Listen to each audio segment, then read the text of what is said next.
नमस्कार, आप सभी का बहुत बहुत स्वागत है हमारे इस खास कार्यक्रम में। आज के समय में जिस तरीके से अब हड्डियों की बीमारी बहुत ज़्यादा बढ़ती जा रही है, तो इस पर बातचीत करना बहुत ज़्यादा ज़रूरी भी हो जाता है आज के समय में अपने दर्शकों की जानकारी के लिए। इस पर बात करने के साथ हमारे साथ हैं इस समय doctor Sanjay Gupta is with us today and really he is a highly accomplished orthopaedic surgeon with over 25 years of clinical experience. He currently serves as the director and the head of the orthopedic department, Medanta, Noida. Over the course of his career, he has performed more than 15,000 successful orthopedic surgeries, including robotic assist producers और साथ ही साथ complex primary joints replacement में इनका बहुत बड़ा ऐसा योगदान रहा जो कि अविस्मरणीय है और साथ ही साथ बहुत ज़्यादा ज़रूरी भी। और इंग्लैंड में इन्होंने प्रैक्टिस की है, अपने फील्ड के एक्सपर्ट हैं। तो डॉक्टर संजय गुप्ता हमारे साथ है। सर, आपका बहुत बहुत स्वागत है। Thank you Basant, thank you for having me on the show और thank you for the very kind, very generous introduction. Thank you. सबसे पहली शुरुआत सर मैं इसी चीज़ के साथ करना चाहूँगा कि आज के समय में क्योंकि हड्डियों की जो बीमारी है बहुत ज़्यादा बढ़ रही है, अब क्या हड्डियों का दर्द अब बढ़ती उम्र के साथ साथ ये एक हिस्सा बन जाता है लाइफ का, या फिर हम ये मानकर चलें कि हम इस हड्डियों के दर्द को इग्नोर करने के साथ साथ किसी बड़ी बीमारी को इग्नोर कर रहे हैं? सही क्वेश्चन पूछा बसंत आपने, बहुत वैलिड क्वेश्चन है जी। और यूजफुल क्वेश्चन भी है, क्योंकि देखो आम धारणा ये है कि ये जो बीमारी है, नी की बीमारी, ऑस्टियोआर्थराइटिस है, लोग ये मान के अपने आप को रिटायर कर देते हैं कि जैसे जैसे उम्र बढ़ेगी ये बीमारी बुढ़ापे की बीमारी है, एक एज के बाद में अपनी नीज को अफेक्ट करेगी। लेकिन आपका कहना सही है, हम किसी एक बड़ी बात को नज़रअंदाज कर रहे हैं यहाँ पे।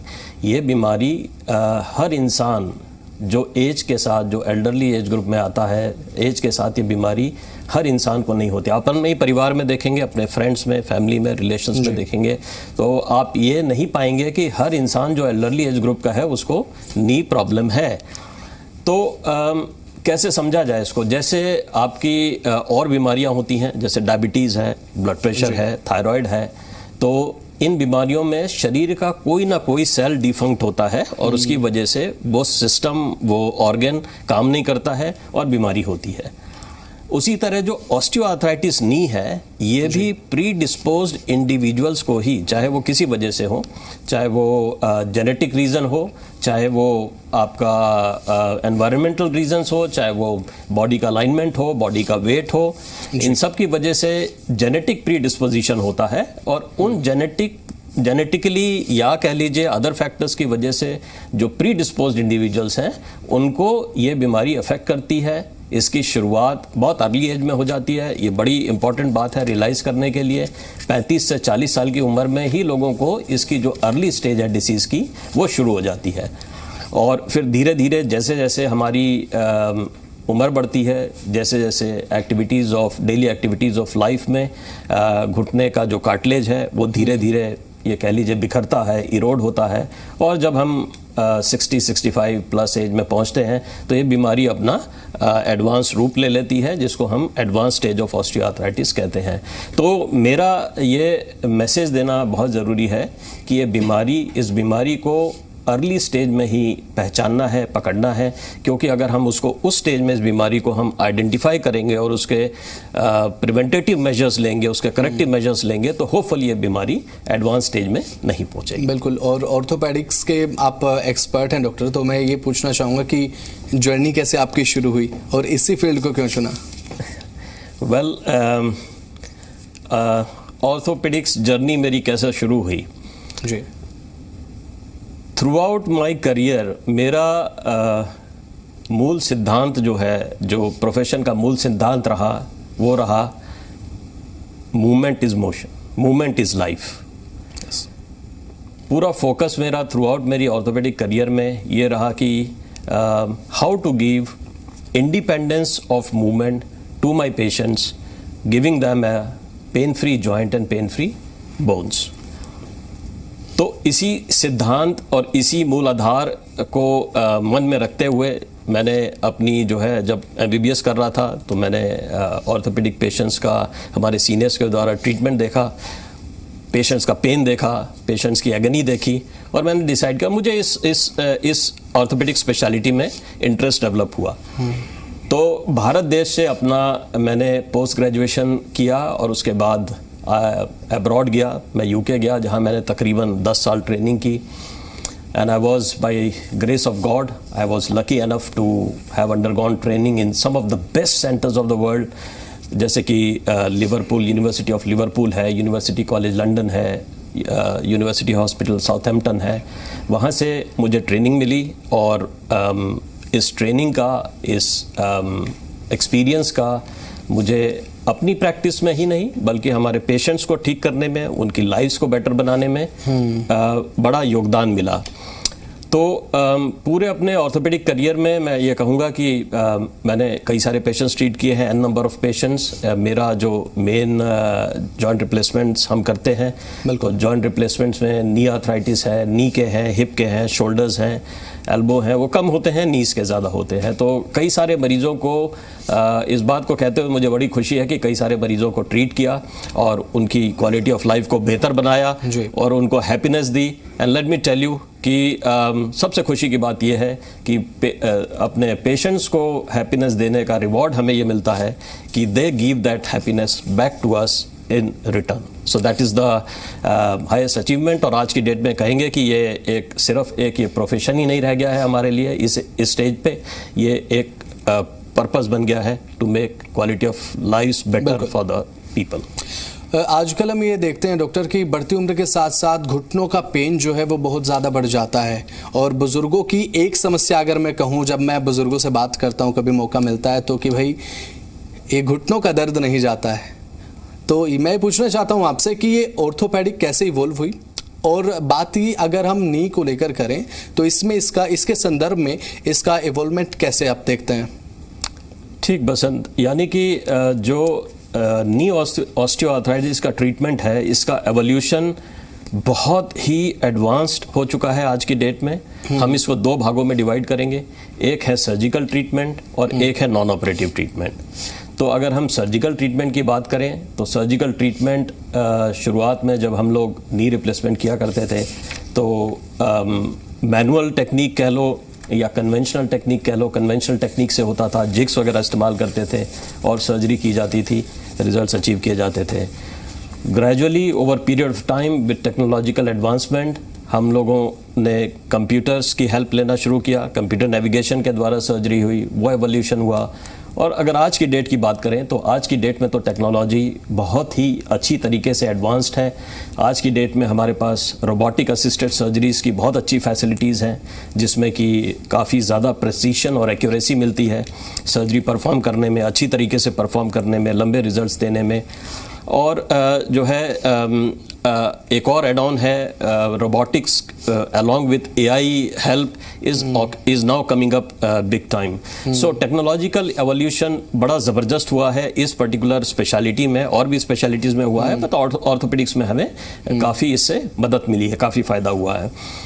अगर हम नॉन ऑपरेटिव ट्रीटमेंट की बात करें तो हम जो पेशेंट्स को early stage of osteoarthritis disease है जिसमें कि सर्जरी इंडिकेटेड नहीं है, उन लोगों के नी प्रिजर्व करने के लिए कि नी बीमारी और समय के साथ आगे ना बढ़े, ज़्यादा डिजनरेशन ना हो, काफ़ी सारी मेडिसिन्स वगैरह, कार्टिलेज रीजनरेशन, प्रिजर्वेशन की मेडिसिन्स आई हैं जिसको इस्तेमाल किया जाता रहा है, जैसे कि कॉन्ड्राइटिन सल्फेट है, ग्लूकोजामीन है, हाइलुरोनिक एसिड है, एंटी इन्फ्लेमेटरी मेडिकेशंस हैं, अच्छी फिजिकल रिहैबिलिटेशन है, एक्सरसाइजेज हैं, और इससे भी ज़्यादा important weight reduction, lifestyle modification, इन सब चीज़ों को over the last many years we have used. But आज की डेट में there has been over last 2 years there have been a lot of research in this field which is called as regenerative medicine. यानी कि जो हमारे body के अपने sales हैं उन्हीं को यूज़ करके, चाहे वो हमारा सेल हो चाहे किसी हमारे साथी का सेल हो, उसको यूज़ करके हम इस डिसीज प्रोसेस को, इसके प्रोग्रेशन को रोकने की कोशिश कर रहे हैं, जिसको हम बायोलॉजिक थेरेपी या रीजनरेटिव थेरेपी कहते हैं. तो इसमें ओवर द लास्ट 2 years बड़ा एडवांसमेंट, बहुत अच्छे एडवांसमेंट हुए हैं और इसके काफ़ी अच्छे रिजल्ट्स हमें मिल रहे हैं. बिल्कुल. और एक बहुत इम्पोर्टेंट सवाल डॉक्टर ये है कि भारत में, ये आप अच्छे से समझते भी होंगे, जानते भी होंगे कि न्यूट्रिशन वैल्यू को हम 100% अचीव नहीं कर पाते हैं इन इंडिया। और जब हम बात करते हैं नी ऑस्टियोआर्थराइटिस के बारे में, तो जब लोग ये टर्म सुनते हैं तो एक घबराहट मन में हो जाती है कि ये क्या है। अब आसान शब्दों में अगर इसको आप डिफाइन कर पाएं, और भारत में ये समस्या कितनी आम हो चुकी है, मैं ये जानना चाहता हूं आपसे। नी ऑस्टियोआर्थराइटिस की बात कर रहे हैं आप? हाँ जी, तो ये नी ऑस्टियोआर्थराइटिस जो बीमारी है, घुटने की बीमारी है, ये बहुत कॉमन है भारत देश में। अगर आपको कुछ फिगर्स मैं दूं तो एक जनरलाइज फिगर है कि लगभग 15 करोड़ लोग इस बीमारी से, जो एल्डरली एज ग्रुप के हैं, 60+ हैं, वो लोग इस बीमारी से परेशान हैं। फीमेल्स में ये बीमारी ज़्यादा होती है एज़ कम्पेयर टू मेल्स। अगर भारत देश की बात करें तो the figures are so the incidence, the prevalence is so high that we can roughly say that 1 out of every 3 to 4 women above a certain age, let's say 60 years 65 years की as से ज़्यादा में इस बीमारी से परेशान है, और लगभग 1 in 8 to 10 men above 60 years of age are suffering from this disease। तो डिसीज़ का बर्डन तो बहुत है हमारे ऊपर, सोसाइटी के ऊपर, और हमारा दायित्व बनता है, ओनस हमारे ऊपर है कि हम कैसे इस बीमारी को अर्ली स्टेज में पकड़ें। क्योंकि शुरुआत में नी ऑस्टियोआर्थराइटिस में होता क्या है, जैसे मैंने बताया कि आपका, जिसको आम भाषा में कहते हैं कि घिस जाना, घुटने का घिस जाना, ग्रीस की कमी हो जाना, गैप आ जाना, वो चीज़ है। तो होता क्या है कि इसमें जो हमारा कार्टिलेज है, नी जॉइंट का जो कार्टिलेज है, वो धीरे धीरे इरोड होता है, नी जॉइंट में गैप आने लगता है, कार्टिलेज इरोजन की वजह से बोन्स का आपस में घर्षण होता है, उसकी वजह से इन्फ्लेमेशन होता है, पेन होता है। मतलब ये बीमारी अगर इसको ट्रीट ना किया जाए तो ये ऐसा रूप ले लेती है जो कि आप लोगों ने देखा है, सुना है कि लोगों को बड़ी परेशानी होती है। 2 कदम कभी कभी इतना ज़्यादा भयंकर रूप ले लेती है कि 2 कदम भी चलना मुश्किल हो जाता है, अपनी डेली लिविंग के लिए स्ट्रगल करना पड़ता है। और बहुत से लोग ऐसे भी हैं जो इस बीमारी की वजह से, जिनकी रातों की नींद खराब हो जाती है, वो दर्द के मारे सो नहीं पाते। इसका इफेक्ट क्या है? इसका इफेक्ट ये है, it's about quality of life. लोगों की क्वालिटी ऑफ लाइफ कॉम्प्रोमाइज होती है, विच एक्चुअली अफेक्ट्स उनका मानसिक संतुलन भी कभी कभी अफेक्ट हो जाता है। तो ओवरऑल इस बीमारी का बर्डन सोसाइटी पे बहुत ज़्यादा है, और इस बीमारी को हमने कैसे ट्रीट करना है, कैसे इसको प्रिवेंट करना है, this is what I think we need to discuss and we need to decide. बिल्कुल। जब आपके पास डॉक्टर कोई पेशेंट आता है अपने ट्रीटमेंट के लिए, घुटनों के दर्द के लिए, जॉइंट्स पेन के लिए, जब आप ये डिटेक्ट करते हैं, सेंस करते हैं कि ये नी ऑस्टियोआर्थराइटिस है, तो इसके ट्रीटमेंट ऑप्शन आपके पास क्या क्या रहते हैं, और इसके लिमिटेशंस जो हैं वो किस तरीके से सामने आते हैं? हाँ जी बसंत, जैसे मैंने बताया कि अगर डिसीज़ का ट्रीटमेंट को 2 पार्ट में डिवाइड किया जाए तो ये बीमारी 4 ग्रेड्स में बांटी गई है, knee osteoarthritis. Grade 1, grade 2, grade 3 और ग्रेड 4।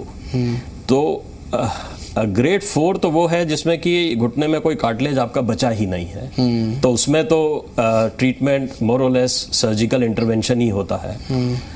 लेकिन अगर बीमारी ग्रेड 1, ग्रेड 2 या ग्रेड 3 की है, जिसमें कि अभी हमारे घुटने का पूरा कार्टिलेज डैमेज नहीं हुआ है, वहाँ हमारा रोल है, वहाँ हमारा दायित्व बनता है, मेरा एज वेल एज हमारे पेशेंट्स का, कि इस बीमारी को हम आइडेंटिफाई करें और उसके ट्रीटमेंट या प्रिवेंटेटिव स्टेप्स को लें। तो जैसे मैंने बताया, अर्ली स्टेजेस में ग्रेड 1, 2, 3 में हम इसमें कई सारी मोडालिटीज़ हैं। कंजर्वेटिव ट्रीटमेंट जिसको हम कहते हैं, नॉन ऑपरेटिव ट्रीटमेंट, जिसमें कि फिजिकल रिहैब है, लाइफस्टाइल मॉडिफिकेशन है, दवाइयाँ हैं, एक्सरसाइजेज हैं, वो सारी चीज़ें हैं। एक नई टेक्नोलॉजी जो आई है इस समय, जिसको हम कहते हैं कि स्टेम सेल थेरेपी। जी, स्टेम सेल थेरेपी क्या होती है? तो स्टेम सेल्स होते हैं हमारे ही बॉडी के, जो हमारे बॉडी के प्रिमिटिव सेल्स हैं। ये सेल्स कहाँ पाए जाते हैं? बच्चे के अम्बिलिकल कॉर्ड में पाए जाते हैं, माँ के प्लेसेंटा में पाए जाते हैं। तो ये वो प्रिमिटिव सेल्स हैं, बोन मैरो में पाए जाते हैं, ये हमारे जो बॉडी का फैट टिश्यू है वहाँ पे पाए जाते हैं। तो ये वो सेल्स हैं, स्टेम सेल्स, कि वो अभी बिल्कुल नेटिव अर्ली स्टेज में है, प्रिमिटिव स्टेज में है। और ये सेल्स जब बॉडी में फ्लो करते हैं, हमारे फॉर एग्जांपल बोन मैरो से निकल के बॉडी में जाएंगे, तो इनके पास रीजनरेटिव या इनको हम किसी एक डायरेक्शन में ग्रो कराने की रिपेरेटिव प्रोसेस का इनके पास पोटेंशियल होता है। तो आज की डेट में हमारे पास ये स्टेम सेल थेरेपी का भी ऑप्शन है, जिसमें कि हम कार्टिलेज डैमेज के प्रिवेंशन को रोक पाएंगे, उसके डिसीज प्रोग्रेशन को स्लो कर पाएंगे, साथ ही साथ पेशेंट के सिम्टम्स को भी कंट्रोल कर पाएंगे, पेशेंट्स के जॉइंट के फंक्शन को भी मैनेज कर पाएंगे। तो एक बहुत ही प्रॉमिसिंग जो है ट्रीटमेंट मोडालिटी डेवलप हुई है with in the last 2 years, जिसके बारे में आई थिंक मैं चाहूँगा कि दर्शकों को मालूम चलना चाहिए। बिल्कुल। और ये जो स्टेम सेल थेरेपी का जिक्र आपने किया डॉक्टर, मैं आपसे समझना चाहता हूँ कि जो नी ऑस्टियोआर्थराइटिस के केसेस हैं उनको आप ट्रीट करने के लिए स्टेम सेल थेरेपी का जो प्रयोग करते हैं, या फिर आने वाले समय में इसका और ज़्यादा प्रयोग बढ़ने वाला है, यूज़ बढ़ने वाला है, ये तो जाहिर सी बात है, तो कितनी उपयोगिता इसकी होने वाली है इस तरीके के पेशेंट को ट्रीट करने में? बहुत कारगर हो सकती है ये स्टेम सेल थेरेपी। देखो, अभी हम बड़े अर्ली लेवल ऑफ एविडेंस पे है स्टेम सेल थेरेपी के। आपको अगर बताया जाए कि हमारे पास कितना डेटा है, तो कम से कम 2 से 3 साल का काफ़ी प्रॉमिसिंग डेटा है। ये काम कैसे करते हैं? स्टेम सेल्स के पास 3 पावर, कह लीजिए 3 तरह की पावर है।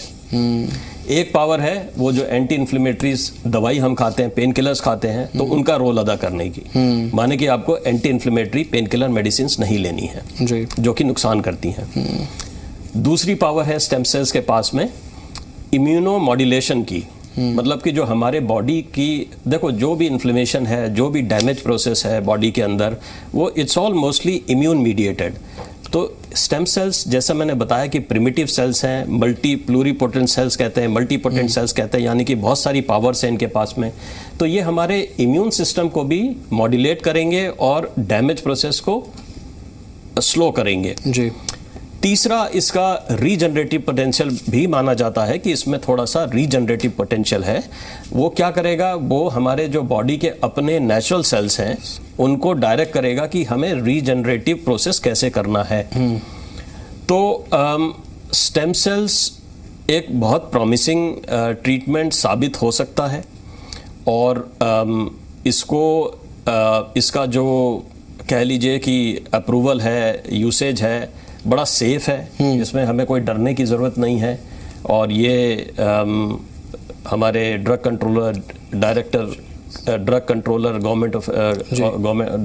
गवर्नमेंट DCGI जिसको कहते हैं, उससे अप्रूव्ड भी है।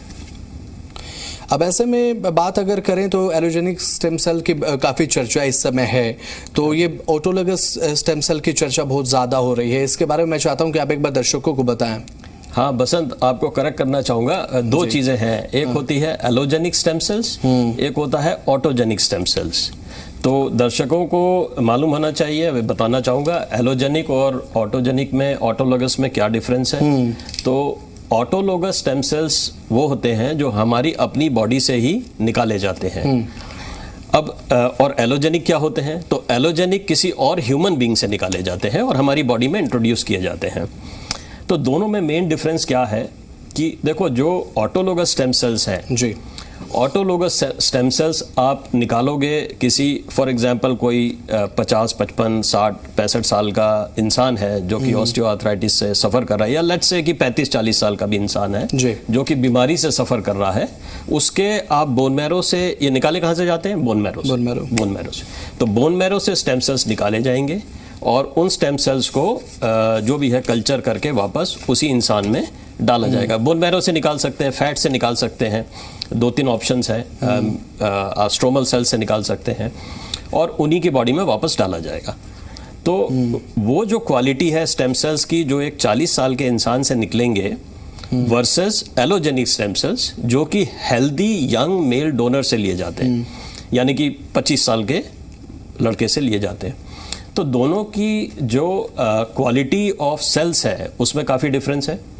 अच्छी क्वालिटी सेल्स आपको यंग हेल्दी डोनर से मिलेगी, और उसका जो रीजनरेटिव पोटेंशियल है वो भी ज़्यादा होगा यंग हेल्दी डोनर से। एक और एडवांटेज है, प्रोसेस बड़ा छोटा है। आपने जो पेशेंट है उसको जब आप एलोजेनिक स्टेम सेल से ट्रीट कर रहे हैं तो आपने सिर्फ रेडीमेड स्टेम सेल्स लेकर के नी में इंजेक्ट कर देना है। तो उसके लिए बड़ा छोटा सा प्रोसीजर है और admission, duration of treatment, morbidity वगैरह ये सारी चीज़ें काफ़ी कम है। एक और मेन डिफरेंस है, जो आप एलोजेनिक स्टेम सेल जब बनाते हैं तो ये जनरली 3 हेल्दी डोनर से, अगर बोन मैरो से ले रहे हैं तो 3 हेल्दी मेल यंग डोनर से लिया जाता है और फिर इसको लैब में under strict sterility and guidelines and protocols इसको कल्चर किया जाता है। और जो इसमें क्वांटिटी आपको मिलती है, क्वालिटी तो मिली, क्वांटिटी भी मिलती है, क्योंकि आप काफ़ी ज़्यादा मात्रा में, काफ़ी हाई वॉल्यूम में स्टेम सेल्स रेडीमेड अवेलेबल होता है पेशेंट्स को ट्रीट करने के लिए। एक आपको एग्जाम्पल बताऊंगा। फॉर एग्जाम्पल, एक वायल में 25 मिलियन स्टेम सेल्स तक आपको मिल जाते हैं, जो कि आप ऑटोलोगस में नहीं प्राप्त कर सकते हैं जी। तो आपको वॉल्यूम भी मिला, आपको क्वालिटी भी मिली, उसकी स्टेम सेल्स की अच्छी क्वालिटी भी मिली और पेशेंट को ज़्यादा परेशानी नहीं हुई। रिस्क क्या है भाई? एलोजेनिक का रिस्क है कि एलोजेनिक यानी कि किसी और की बॉडी से आया है तो कहीं ऐसा ना हो कि हमारी बॉडी के साथ रिएक्ट करे, एलर्जिक रिएक्शन हो। बिल्कुल। तो इसके लिए हमारे पास एनफ एविडेंस है कि उसमें कोई ऐसा एलर्जिक रिएक्शन नहीं होता है। क्यों? क्योंकि by nature of the lineage, the cell lineage, ये जो हमारे मेसेनकाइमल स्टेम सेल्स होते हैं, इनमें जो इम्यूनिटी के जो वो होते हैं, जो सेंसर्स होते हैं, वो जो रिसेप्टर्स होते हैं, वो काफ़ी कम होते हैं। तो अपने आप ही ये इम्यूनोजेनिक बहुत ज़्यादा नहीं होते हैं और बाकी इनको ट्रीट करने के बाद नॉन इम्यूनोजेनिक बना दिया जाता है। बिल्कुल। अब स्टेम सेल थेरेपी को लेकर मुझे कहने में गुरेज नहीं है कि उन लोगों के लिए एक वरदान की तरह है कि जो जॉइंट पेन से जूझ रहे हैं, जो नी पेन से जूझ रहे हैं। इसका भविष्य डॉक्टर कैसे देखते हैं भारत में आप? प्रॉमिसिंग है भविष्य। Still early days, let me tell you, still early days. But अभी तक का जो हमें इसका नतीजा मिला है, रिजल्ट मिला है, वो प्रॉमिसिंग है। लोगों की बीमारी का प्रोग्रेशन, सिम्टम्स, फंक्शन सभी कुछ इम्प्रूव हुआ है। तो time will tell, but certainly आज की डेट में जो डेटा हमारे पास है, जो एक्सपीरियंस हमारे पास है, वो इस नई थेरेपी के लिए प्रॉमिसिंग है। तो एक आखिरी सवाल डॉक्टर साहब आपसे ये है कि नी ऑस्टियोआर्थराइटिस के जो पेशेंट्स हैं, जो इस दर्द से जूझ रहे हैं, इस बीमारी से जूझ रहे हैं, उनको क्या संदेश आपका रहेगा? वेल, नी ऑस्टियोआर्थराइटिस मेरा पैशन है, क्योंकि मेरी प्रैक्टिस में लगभग 70 से 80% पेशेंट्स नी ऑस्टियोआर्थराइटिस के ही होते हैं। तो इन पेशेंट से मुझे बहुत लगाव भी है, इसलिए भी है क्योंकि जैसे मैंने बताया कि इनकी ज़िंदगी चेंज करके, इनको खुश करके ये वापस मुझे वो खुशी लौटा देते हैं, हैप्पीनेस वापस देते हैं। तो मेरा बहुत अटैचमेंट है नी ऑस्टियोआर्थराइटिस बीमारी से और इस पेशेंट से, जिसमें मेरे परिवार के मेंबर्स भी शामिल हैं, मेरी माता जी भी शामिल हैं जी। तो